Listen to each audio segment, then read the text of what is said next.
సినీ నటుడు దర్శన్ తూగు దీపాకు సుప్రీంకోర్టులో భారీ ఎదురుదెబ్బ తగిలింది. హత్య కేసులో కర్ణాటక హైకోర్టు మంజూరు చేసిన బెయిల్ను సుప్రీంకోర్టు రద్దు చేసింది. Justice JB Pardiwala, justice R Mahadevan నేతృత్వంలో ధర్మాసనం ఈ తీర్పును వెలువరించింది.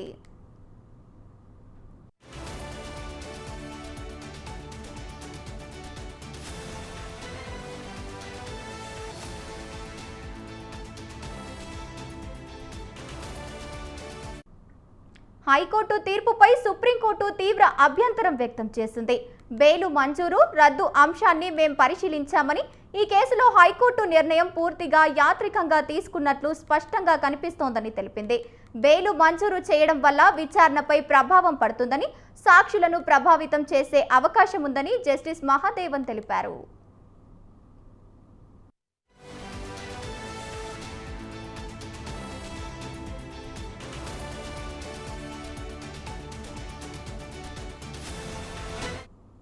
ఈ కేసులో జస్టిస్ మహాదేవన్ రాసిన తీర్పును జస్టిస్ పార్దివాలా కొనియాడారు.